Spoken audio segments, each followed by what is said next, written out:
Virtue ethics is a powerful and inspiring approach to morality. So let's start with this example to illustrate virtue ethics.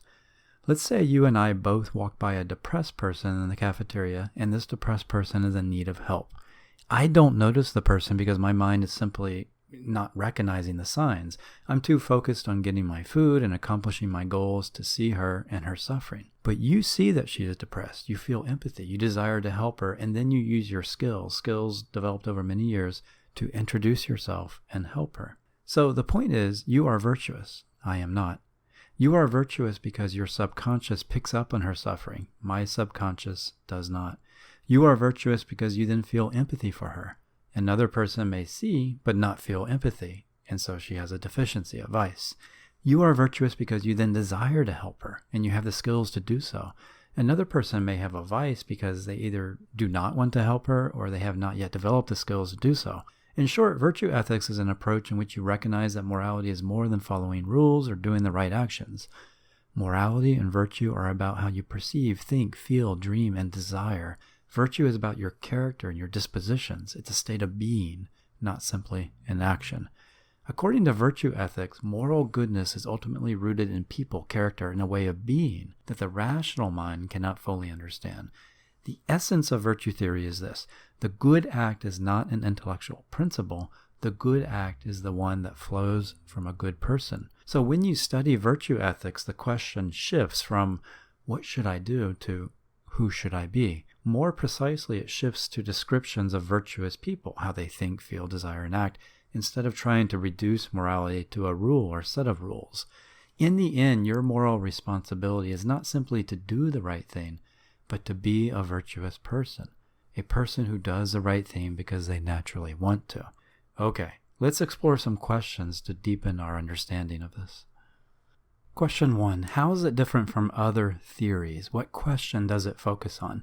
First of all, I should be saying virtue ethics instead of virtue theory, because I don't really believe it's a theory. But virtue ethics focuses on describing how the virtuous person perceives, desires, thinks, feels, and acts. It does not attempt to reduce morality and virtue to a rule that the intellect can grasp. It is different from other theories because it focuses on people and character instead of rules, principles, or actions. It often helps students think about what kind of people they should be instead of what makes an act right or wrong. It's about being the moral truth, not simply thinking about it. Okay, question 2. Would you prefer a mother who cares and loves you out of duty, or one who loves you from the deepest parts of her psyche or soul, with feeling? Well, there's more to morality than following rules. The second mother seems to be morally good and virtuous in a way that the first mother is not. As virtue ethicists argue, moral goodness is about a person's thoughts, desires, emotions, their character, not simply following rules. Number 3, here's a similar scenario. Let's say that you are sick in the hospital. Elmer visits you out of duty, while Daffy visits you because he feels compassion and he enjoys your company. Who is most good? Who is morally virtuous? Well, it seems Daffy has a moral richness that Elmer lacks. Per virtue ethics, morality is about a person's character, not simply principles, rules, or actions. The person who wants to visit you seems to be virtuous in a way that the other person is not. You'll also probably enjoy their company more. Now, most of you feel like morality involves doing what is right, even though you really don't want to do right. For example, not cheating, even though your strongest desire may be to cheat. However, there's another aspect of morality that the virtue ethicist points to. Morality also involves the interior life, not even wanting to cheat. So in the end, the virtue ethicist reminds us that we are not fully moral until we align our desires, thoughts, and emotions with the good. I am not fully moral when I want to harm you, but refrain from doing so. I'm continent. I'm fully moral and virtuous when I don't even want to harm you. So it reminds me of Jesus, who said, if you even look at her with lust, you have sinned. There's quite a bit of virtue ethics in the religious traditions. Question 4. Can you eventually program a computer to be moral?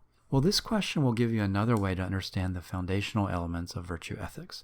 The answer seems to be yes, if morality is simply a set of rules or principles.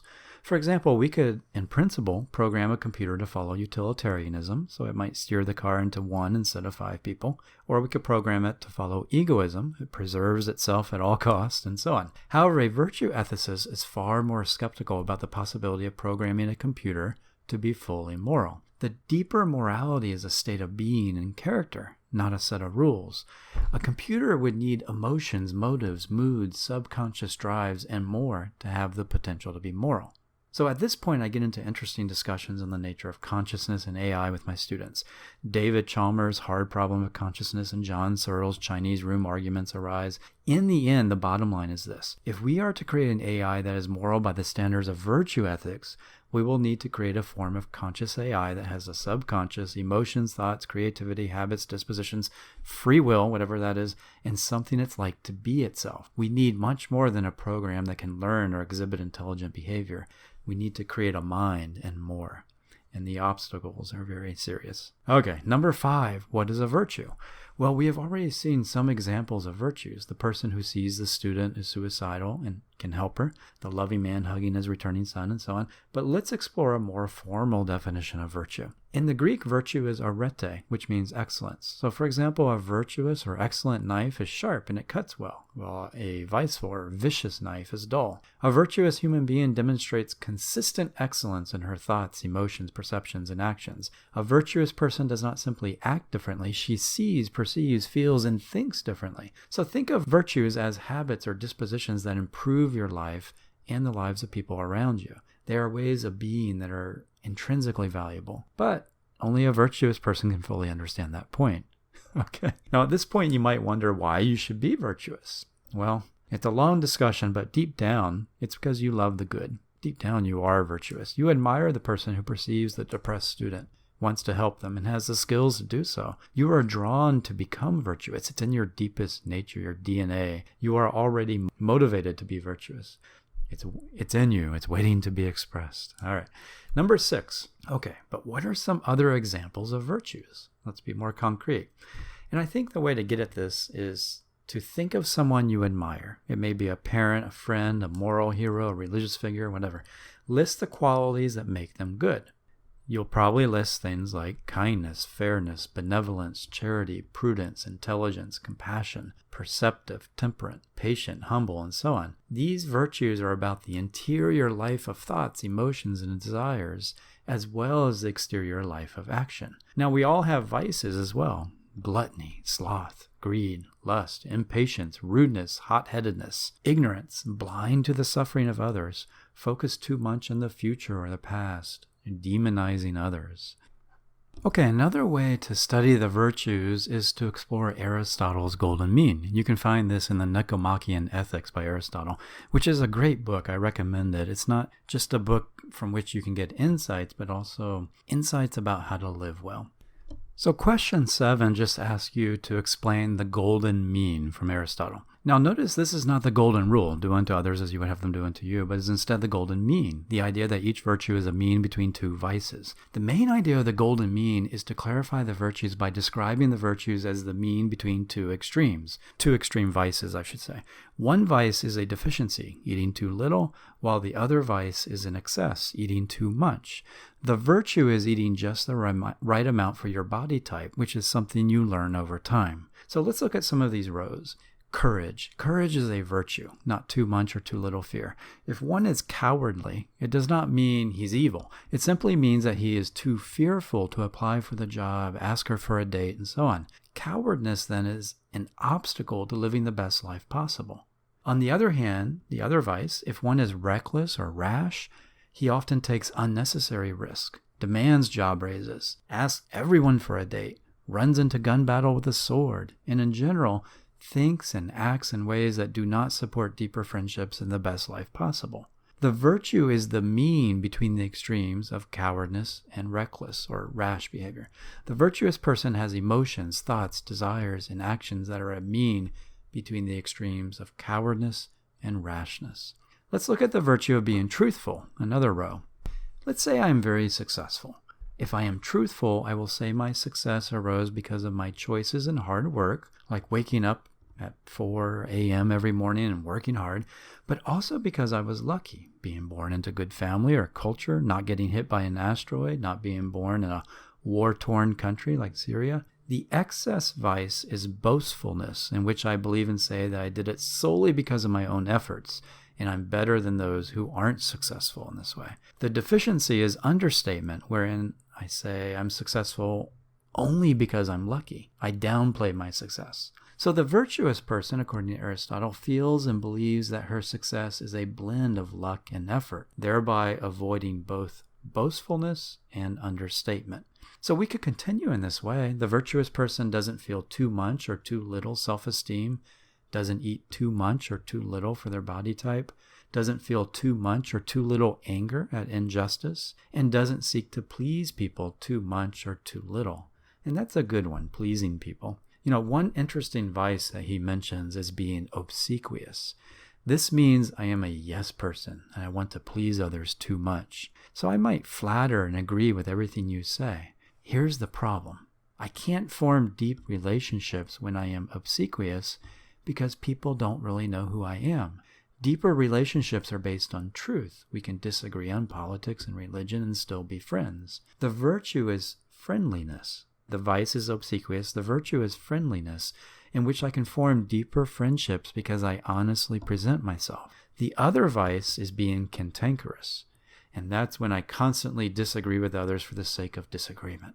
I say, get off my lawn, right? If I'm cantankerous, I will prevent deep relationships and the highest forms of human well-being. So notice the golden mean is helping us think more clearly about the virtues. It's describing them, dancing around them. In short, the golden mean is not a rule to follow. It's not an attempt to reduce morality to a rule or set of rules. It's a description of virtuous people. It's a description of that person in the cafeteria. The golden mean is a description of how virtuous people usually exhibit ways of being that are a mean between two extremes. So for a deeper exploration of the golden mean, you can see my longer video entitled Aristotle's Golden Mean. And we'll do the next question, which relates to it now. Question 8. Imagine you walk into your dorm room and you find that your roommate is using your pillowcase as a Kleenex. How would and should you respond to this injustice? Well, the virtuous person will first become angry. For Aristotle, anger is a virtue. But she will not become too angry. In Aristotle's words, anyone can become angry. That is easy. But to be angry with the right person to the right degree at the right time and for the right purpose, that is not within everyone's power, and it is not easy. So the vicious person, the viceful person, will experience too much anger and beat them to death with a baseball bat. Now, this will not lead to eudaimonia, happiness, the good life. The other type of vicious person will be a doormat and not stand up for themselves. This too will not lead to the best life possible. The virtue is to be angry, draw appropriate boundaries, and enforce them in appropriate ways. The virtuous person naturally feels, thinks, and acts in the most virtuous way in these situations. And even if I can't perfectly describe it right now, you know it when you see it, and you know what it's not, like beating them with a baseball bat. Okay, question 9. Great. But how do I become a virtuous person? Isn't that the most important question? How do we learn the virtues? Well, first consider these two quotes from Aristotle. We are not concerned to know what goodness is, but how we are to become good men, for this alone gives the study of ethics its practical value. In the second quote, we become just, temperate, and brave by performing just, temperate, and brave actions. So there's your answer. We become just, temperate, and brave by performing just, temperate, and brave actions. So Aristotle explained that you cannot learn the moral virtues through books or formal learning. The virtues are more like skills or habits, and you learn them through practice or habituation. And it is best and easiest to learn them in childhood. So let me explain that. So to better understand, compare it to health. If you wish to be healthy, start eating well and exercising. If you do this consistently, your body will slowly change. More, your desires, emotions, and thoughts will change so that you eventually come to desire healthy food more than you previously did. In short, you are what you repeatedly do. That is how you learn the virtues. So my advice is to fake it until you make it. If you wish to have kinder thoughts, be kind each day and your thoughts will slowly change. When you look at Buddha's Eightfold Path or the Judeo-Christian Ten Commandments or prayer and meditation, you see descriptions of ways to live. And when you live this way, your thoughts, desires, emotions, and dreams change. And you may suddenly find yourself truly wanting another's good instead of simply wanting to use them for your own good. Alternatively, if you watch pornography all day and surround yourself with other forms of stupidity, your desires, emotions, thoughts, and dispositions will become out of whack. Again, the way to learn the virtues is to repeatedly do the virtues. Habituation. It's a skill like learning the piano. Now, there's a second way to learn the virtues, and that's in childhood. We'll explore that in the next question. Before doing so, note that philosophers like Heidegger and gurus like de Mello would add that becoming virtuous is simply a matter of shifting your attention a bit, because when you shift your attention and you're aware in a certain way, a lot of your old attachments and desires drop and something else arises. All right, number 10. Winnie the Pooh is born into a culture and parents who love him, feed him healthy food, and so on. Yosemite Sam is born to violent and unloving parents who ignore him, and they give him cigarettes, mindless TV, and alcohol. All right, let's say Winnie the Pooh and Yosemite Sam are now both your age, about 20 years old. Winnie doesn't even desire cigarettes, but Sam does, and he has to fight the desire. Winnie has healthy emotions and relationships, whereas Sam never learned to trust. Sam lives in a constant state of anger that he doesn't fully recognize or understand. So Winnie has a more virtuous character because he was lucky enough to be born into a good family. But Sam struggles with many vices because he was unlucky, and this illustrates the idea of moral luck. Winnie is virtuous, mostly or partly because he was lucky, right? And Sam was unlucky. So according to Aristotle, the most effective way to learn the virtues is in the formative childhood years. And this is something important, I think, because many of you will be parents. How will you nourish good ways of thinking, feeling, acting in your children? Fairy tales, Aesop's fables, your religious tradition, meditation, prayer, basket weaving, modeling virtuous behavior. There's much that you can learn and do to positively influence your child's character. Okay, question 11. What's the difference between continent, incontinent, and virtuous? Let's look at Winnie and Sam again. Virtuous is Winnie the Pooh. He's virtuous because he doesn't even desire cigarettes. Continent is Yosemite. He desires cigarettes, but he resists smoking them. Or incontinent could be Yosemite as well. Incontinent is when you desire cigarettes, you're tempted, but you just cannot resist. You give in to that vicious desire and you smoke like a bat trying to get out of hell. So obviously the idea is to be virtuous, but it's so hard. You want cigarettes and you want to smite other people. But fortunately, there are people like Cesar Millan, the dog whisperer, who shows us how to transform vicious, disobedient dogs into virtuous ones. And perhaps there are alternative ways to Cesar Millan's. Whatever the case, you can transform at least some vicious aspects of your character. In most cases, it may be a painful process, habituation. Think of a drug addict coming off drugs. But the idea is you become what you repeatedly do. You're realigning your desires and thoughts with reason and your deep conscience. And maybe the best we can do is be continent in some areas. So the next question is, what role does politics and formal education play in morality? Well, according to Aristotle, we should set up political systems that nurture the development of good character. For him, politics comes before morality. And so when I think about this, many people in the Aristotelian tradition would object to legalized gambling and to pornography, because these lead to addictions and incredible suffering, both for the addicts and their former family and friends.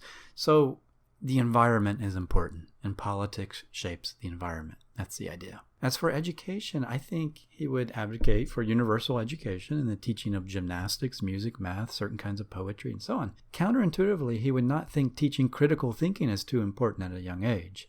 Instead, I think he would recommend instilling habits of thought and feeling so children have the groundwork for critical thinking, problem solving, and contemplation at an older age. So Aristotle would advocate memorizing the times tables, memorizing great poems, memorizing significant historical speeches, having children learn languages, and more. He would advocate reading about virtuous people and encouraging children to imitate them. In short, politics and education play an important role in morality. And that's because the environment helps or hinders the growth of the good seeds in human nature. Morality and virtue is learned through habituation and best cultivated during childhood.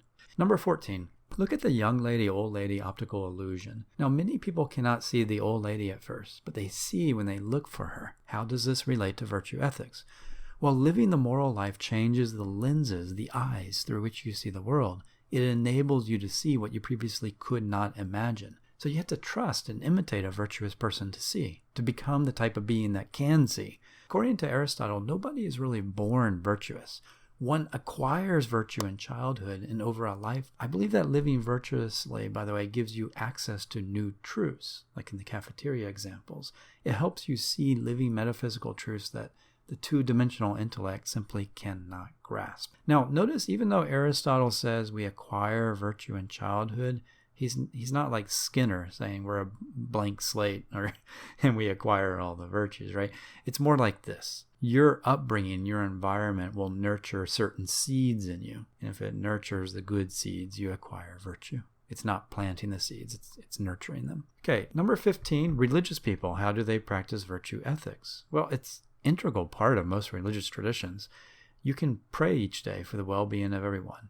And this slowly changes your thoughts, emotions, desires, and actions. Meditation. And again, one's goal in meditation and prayer is not necessarily to improve your character. That could be a side effect. Question 16. Which will make you a better person? Reading an ethics textbook or reading poetry?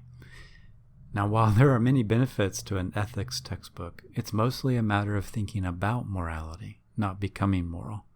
Reading poetry may better reorient your desires, emotions, and thoughts towards the good. And this is why many of the sages speak in parables, riddles, koans, and poetry. Think of the Tao Te Ching. Many authors, in other words, speak or write to awaken instead of inform. Okay, let's now examine some questions that introduce criticisms against virtue ethics. Okay, criticism 1. All of you believe that rape, slavery, and human trafficking are wrong. Any theory like egoism or relativism that implies they are right is a poor theory. But why exactly are they wrong? So if you're a pure virtue ethicist, the reason they are wrong is because a virtuous person simply does not rape or enslave, nor does he want to. The criticism then is that this answer doesn't shed much light on why rape and enslaving are wrong. Virtue ethics is vague in that way and does not clearly explain morality. If you ask why a virtuous person wouldn't rape, a virtue ethicist may reply that a virtuous person wouldn't rape because it's wrong. When you ask why it's wrong, a virtuous person replies it's wrong because a virtuous person wouldn't do it. And this seems to be circular reasoning and doesn't really give us any rational insight on why rape is wrong. On the other hand, virtue ethics is highly motivational. The other moral theories don't motivate. Why should I seek net happiness? Now, virtue ethics simply points to people like the student in the cafeteria, and we are suddenly inspired and motivated by that. When we encounter virtuous people, we are motivated to do good. The other theories are usually boring rules and prescriptions with no inspiration. In their defense, they might be more descriptions, but virtue ethics taps into something deeper than the intellect, an aspect of morality that can only be lived experientially and pointed to in symbolic ways. Still, what exactly makes rape wrong? Okay, criticism 2. Here's the same criticism in different words. Is slavery wrong because 1. Slave owners treat slaves as mere means? Or 2. Virtuous people do not own slaves or approve of slavery.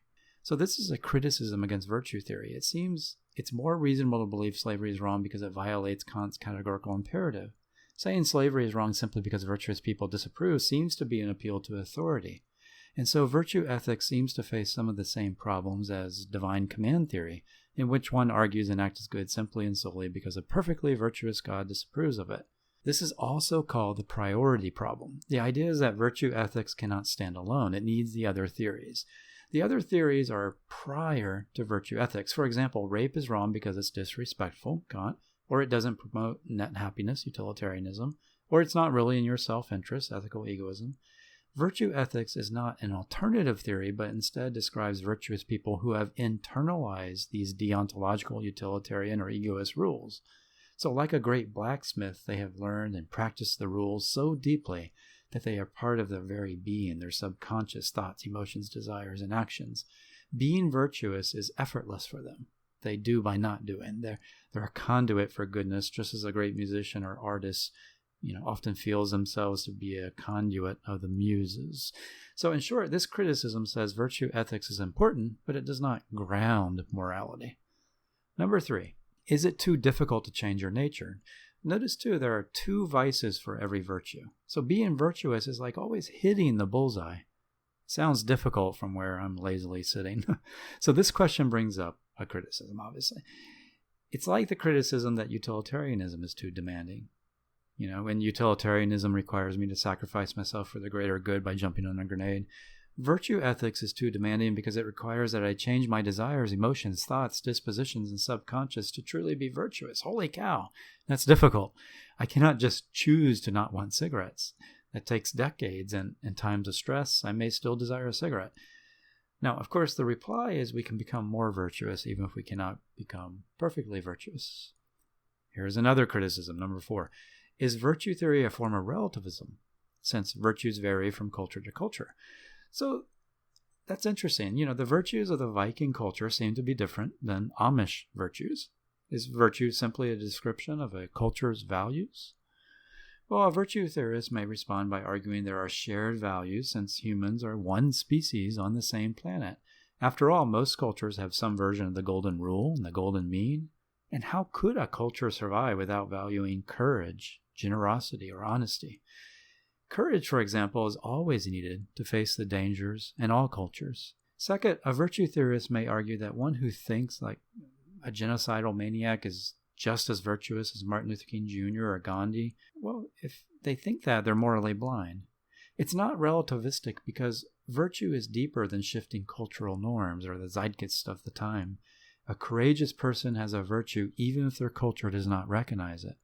Furthermore, according to the golden mean, you could agree with your culture too much or too little. All right, conclusion. Virtue ethics is an exciting approach. It gives practical advice for living well and helps you be the good. Helps you be the good instead of merely thinking about it. It reminds you that you are what you repeatedly do.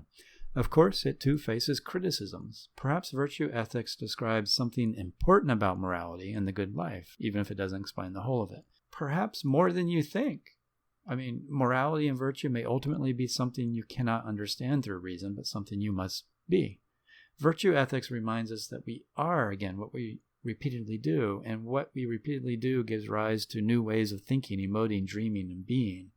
And it is only in that state of being that we intuitively understand the deeper nature of right and wrong.